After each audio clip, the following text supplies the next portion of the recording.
ci langage yi utiliser ay mots nday par-ci nday par-là et cetera mais mu jéggalu ko. est-ce que mérité na ñu koy déférer. loolu la ñuy laaj. Les rappeurs qui ont été reçus par le président de la République Macky Sall yow Simon Kouka nga bokkoon ci Nit Doff aussi nekkoon ñu njëkk si ay seen collègues rappeurs yi nga xam ne ñaawlu woon bu baax. le fait ki nga xam ne di président de la République Macky Sall recevoir leen donc finalement est-ce que mënuñoo wax ne le rap sénégalais nga xam ne ni nga ko xamee woon si engagement comme ku mel ni comme Nit Doff ak kii di Abdou Karim Xrum Xax ni mu ko waxee woon c'était pas le moment opportun pour ngeen dem di solliciter aussi une rencontre avec le président de la République. Qu'est-ce que vous répondez à ça? loolu seen xalaat la et déjà ñun les artistes on n'a pas sollicité de rencontre xam nga des fois tamit il faut aller à la recherche de l'information. Aucun de ces artistes n'a sollicité de rencontre. Donc qu'est-ce qui s'est passé? On fait partie d'un projet qui s'appelle TRG. Le promoteur a tout fait pour que ce TRG show là soit rediffusé dans les 14 régions, ñu organiser ko dans les 14 régions, ñu organiser ko dans les grandes capitales du Sénégal et dans les grandes capitales européennes et en Amérique du Nord un peu partout. Ce promoteur a fait le taf. On a reçu des artistes de la génération de Degeti Xuman jusqu'à la génération de Gunmore, de Akbess, de ñoom Matadi et autres. Xam nga ñun ñu nekk intermédiaire ci digg bi. On a reçu le TRG show, on n'a pas reçu le hip-hop sénégalais. Maintenant, c'est vrai que des artistes comme Nit Doff, ils se sont offusqués, yaa ngi koy expliqué, etc. D'accord. Mais le contenu de cette rencontre, lan lañ fa jëlee. Ils ont considéré que vous avez trahi, voilà, le mouvement. Non, ils n'ont pas considéré trahi. Parce que quand tu vois une photo et tu ne sais pas ce qui s'est dit, tu peux te faire des idées. Mais que pour voir le contenu de l'Union Foyobu.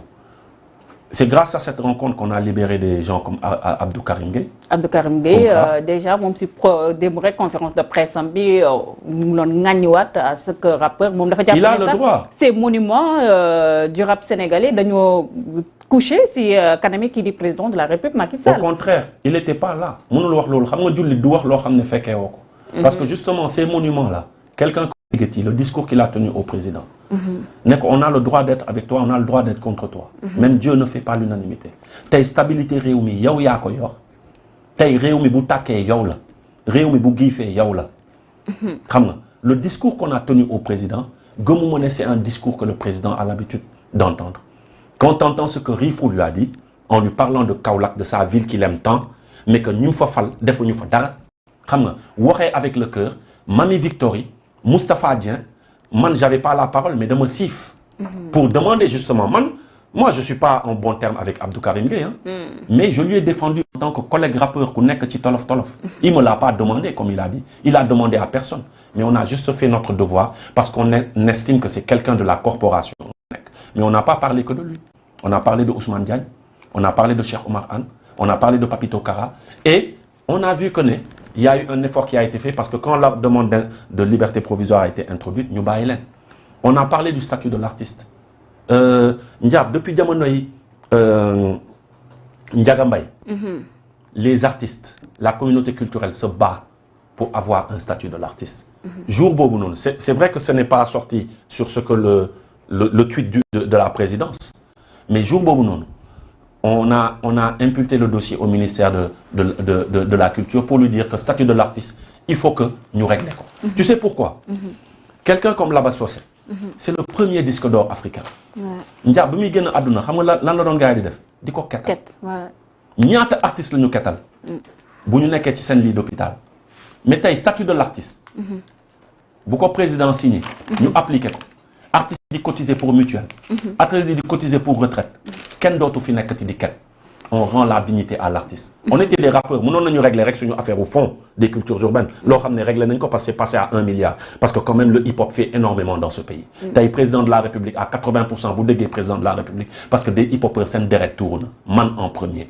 On le lui a rappelé ne du yoon le hip-hop qui se bat pour valoriser la langue wolof pour gën a ñaax ndaw ñi ñu spirituel ñuy julli ñuy jàpp julli pour une stabilité tey feebar bu amee du feebar bu bees Ebola. hip-hop mooy njëkk a def sound pour sensibiliser.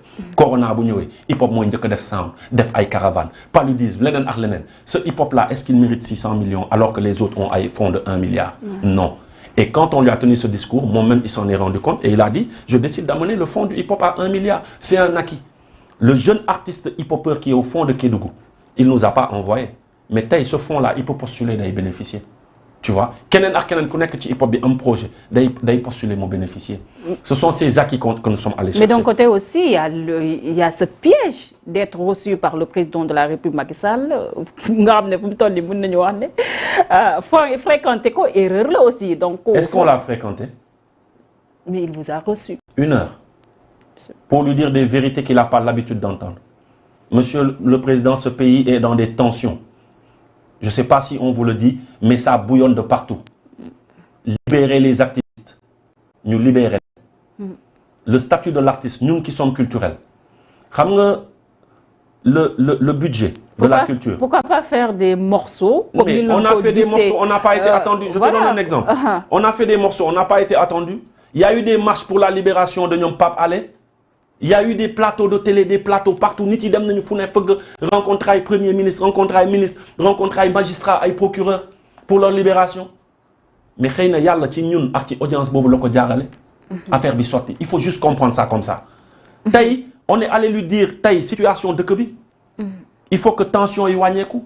Ñun les artistes, la culture, le budget de la culture, ce n'est même pas 1% du budget national. Et pourtant, la culture est au début et à la fin de tout processus. C'est vrai. Taï, les gens vont all around the world, ils défendent le drapeau sénégalais. C'est la culture. Taï, bon, gagner football. En deuxième, ce sont les acteurs culturels. Nous avons jouer à Aduna. Donc, nous méritons un peu de respect. Mais lolo, maintenant, est-ce que nous avons fait allégeance ne biscuit tay ñu ngi APR? Est-ce que nous avons fait ne biscuit tay wa Benno lañu andal? Est-ce que nous avons fait ne biscuit tay monsieur le président dañ lay xalamal? Au contraire.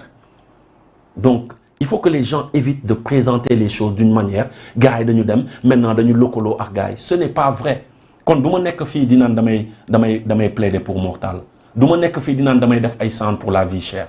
Le clip qu'on est en train de tourner là actuellement, dañ ko dog ni pour mu ñëw def émission bi. Xam nga ça parle de quoi? Moi de ces morts yu am ci tali bi. Encore une fois, c'est le hip-hop qui va au charbon, qui sensibilise les populations. Pour que nous fassions attention qu'il y a trop de morts, qui met l'État face à ses responsabilités. Permis de n'importe comment, visite technique, Alkati, encaisser auto, etc. C'est le hip-hop encore qui va au charbon. On est toujours. Je te dis, ça fait depuis 98. Nyom Khouman, c'est bien avant man. Nyom Degeti, c'est bien avant man. Nyom Matador, c'est bien avant man. Nyom Tafa Dabrens, Binuy Kass, ay Omeram Do, nek ci town yi di ram. C'est bien avant man may commencer.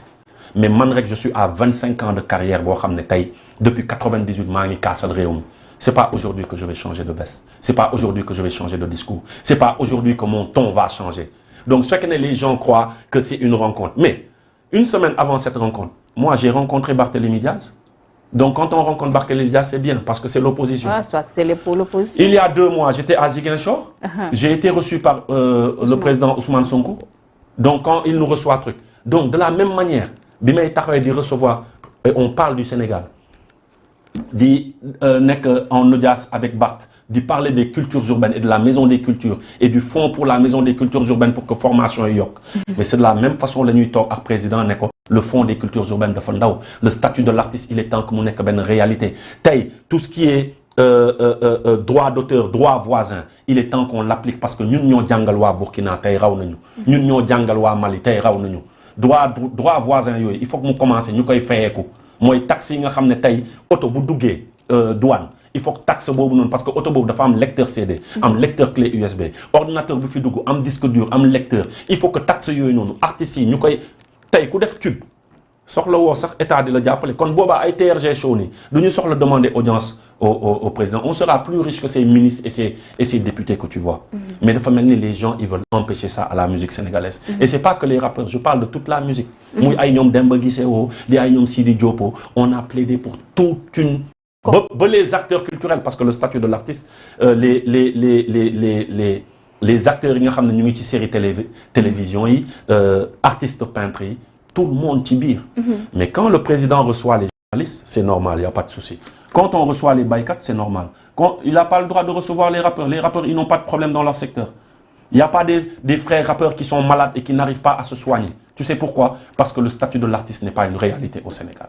Combien d'artistes malades dañuy feebar faju mënuñu faju parce que le statut de l'artiste loolu lañ fa demoon wax kenn demu fa wax ne président dama am problème loi kenn demu fa wax ne président may ma oto kenn demu fa wax ne président damaa soxla 100 000 wala 200 000 on a parlé pour toute la culture et on a mis des points yoo xam ne ça tient à cœur aux Sénégalais dëkk bi dafa métti tension yi dafa bëri njëg yi dañu cher tey il faut apaiser toutes ces tensions là et fexe ba Sénégal nekk dëkku jàmm c'est de ça qu'on parle on a parlé de rien d'autre tout à fait si tension yooyu Simon ñu ñëw wax que quoi qu'on puisse dire mën nañu wax ne carrément que tension bi moom elle est bien réelle au Sénégal tension